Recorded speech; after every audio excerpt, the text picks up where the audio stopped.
যারা এই ফ্যাসিজমকে প্রতিষ্ঠিত করতে সাহায্য করেছেন তার মধ্যে অন্যতম হচ্ছে আদালত।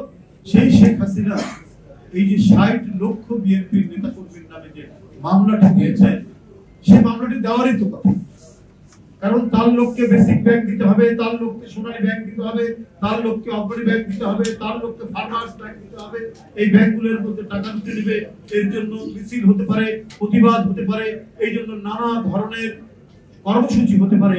অতএব নানা কায়দায় যদি গুম করে হচ্ছে না, অদৃশ্য করে হচ্ছে না, বিচার বহির্ভূত হত্যা করে হচ্ছে না, তাদের কমপক্ষে মামলা দিয়ে মানসিকভাবে দুর্বল করে আমি আমার ফ্যাসিবাদের লেলিহান অগ্নিশিখা আমি জ্বালিয়ে রাখবো, সেখানে কেউ যেন কিছু বলতে না পারে, কিছু সাহস করতে না পারে, তার জন্যই 60 লক্ষ নেতা কর্মীর নামে এই মামলা দেওয়া হচ্ছে। এটা জুলুমের এক ভয়ঙ্কর বহিঃপ্রকাশ ঘটিয়েছে। Manifestation of torture by the fascist, এটি একটি ভয়ঙ্কর দৃষ্টান্ত। সুতরাং এই আমার এখন কথা হচ্ছে শেখ হাসিনা 5 তারিখ পদবি চলে গেছে, এখন মোটামুটি ভাবে 8 মাস হয়ে যাচ্ছে।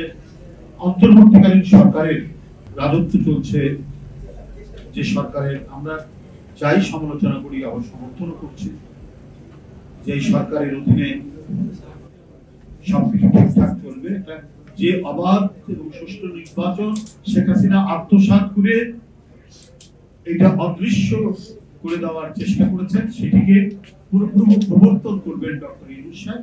এটাই জনগণের প্রত্যাশা, এটাই জনগণ কাম্য করে। সেই জন্যই হচ্ছে আমাদের কথাবার্তা, যেটা অসীম এখানে বলেছে যে কেন এটা সুস্পষ্ট করছে, কেন এই দ্বিধাদ্বন্দ্বের মধ্যে দোলাচ্ছেন মানুষের হৃদয়কে, পেন্ডুলামের মধ্যে ডিসেম্বর না জুন এর মধ্যে দোল খাচ্ছে, এটা সুস্পষ্ট, এটা কথা বলতেই পারে। আর আমরা যেটা বলতে চাই, 60 লক্ষ মামলা, আমি জানি না যে আমাদের মামলা প্রত্যাহার হয়েছে, প্রায় উকিল খবর দেয় কালকে আসবেন, আজকে মামলা কেন আজকে আমাদেরকে দিনের পর দিন মাসের পর মাস কোর্টের বারান্দায় আমাদেরকে লেফট রাইট করতে হয়েছে, আমাদেরকে কুইক মার্চ করে হাঁটাহাঁটি করতে হচ্ছে, নির্মম ভাবে আমাদেরকে এজলাসের মধ্যে দাঁড় করে রেখেছে। ম্যাজিস্ট্রেট যে আমার ছোট ভাইয়ের চাইতে ছোট ভাই, তার কি নির্মম নিষ্ঠুরতা, সে আমাদেরকে যদি আমরা বেঞ্চে বসি সে ধমক দিয়ে বলতো যে কাঠ গোড়ায় বসা। আমরা কেউ মার্ডার করে, আমরা কেউ কোন ধরনের সামাজিক অপরাধ করে আদালতের কাঠ গোড়ায় দাঁড়ায়নি। ব্রিটিশ আমলেও দেখেছি রাজনীতিবিদদেরকে একটা সম্মান দেখাতে, সেই সম্মানটুকু শেখ হাসিনা আদালতের বিচারকরা সেটা করেনি। আমাদের জোর করে জবরদস্তি করে পুলিশকে দিয়ে আমাদেরকে কাঠ গোড়ার মতো দাঁড় করে যত ধরনের অপমান, যত ধরনের লাঞ্ছনা গঞ্জনা করার দরকার সেটা করেছে। শুধুমাত্র তার লুটপাট, তার অনৈতিকতা এবং দেশের গণতন্ত্রকে গ্রাস করে নিয়ে আজীবন মহারানী হয়ে থাকা তার যে আকাঙ্ক্ষা, সে আকাঙ্ক্ষা বাস্তবায়ন করার জন্য এই আদালতকে দিয়ে কাজ করেছে সেটা।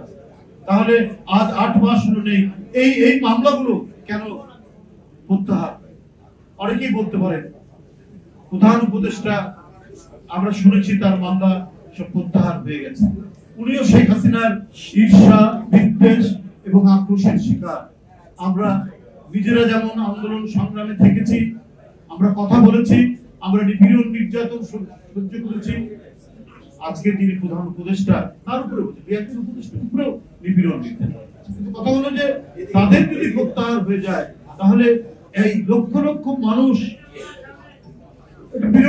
মাহাদি আমিন ঠিকই বলেছে যে পৃথিবীর অনেক দেশ আছে, ডেনমার্ক তার লোক সংখ্যা মাত্র 5 মিলিয়ন, মাত্র 50 লাখ, আর আমাদের নেতা কর্মীর নামে মামলা 60 লাখ। একটি দেশের জনসংখ্যার চাইতে বাংলাদেশে আসামির সংখ্যা বেশি। কেন এটি? এই প্রশ্নটা হতেই পারে, এই প্রশ্নটা করতেই পারে। তখন দেশের এই বাংলাদেশ একটা স্থিতিশীল শাসনতান্ত্রিক পদ্ধতিতে চলে আসছে না অনেক দিন ধরে। কখনো ডিক্টেটর, আবার তার বিবর্তন হয়ে সে আবার ক্রমাগত ভাবে ফ্যাসিস্ট হয়ে, তারা ফ্যাসিস্ট হয়ে এই কাজগুলি করেছে। দ্রুত এটা নিরসন করা দরকার। যারা এই ফ্যাসিজমকে প্রতিষ্ঠিত করতে সাহায্য করেছেন, তার মধ্যে অন্যতম হচ্ছে আদালত। জাস্টিস খায়রুল হক, জাস্টিস ইনায়তুর রহিম, জাস্টিস আসাদুজ্জামান, এরকম অসংখ্য নাম। এরা সবচেয়ে নির্দোষ যে নারী, জনগণের পক্ষে সংগ্রাম করেছেন নিরবচ্ছিন্ন ভাবে, শত নিপীড়ন নির্যাতন ভোগ করে জনগণকে ছেড়ে যাননি, মাটিকে ছেড়ে যাননি। এদেশের মৃত্তিকা, পানি, বৃক্ষ, এদেশের পাখি, এর মধ্যে যিনি নিবিড় ভাবে মিশে আছেন সেই দেশনেত্রী বেগম খালেদা জিয়ার মিথ্যা মামলায় আসাদুজ্জামান তাকে সাজা দিয়েছে। সেই সাজা আবার বর্ধিত করা হয়েছে উচ্চতর আদালত। তাহলে সেই বিচারকরা কেন শাস্তির আওতায় আসবে? ফ্যাসিবাদের বিচারক, তাদেরও বিচার হতে হবে। Follow us on Facebook. Subscribe our YouTube channel. Get the latest update on www.daily-sun.com.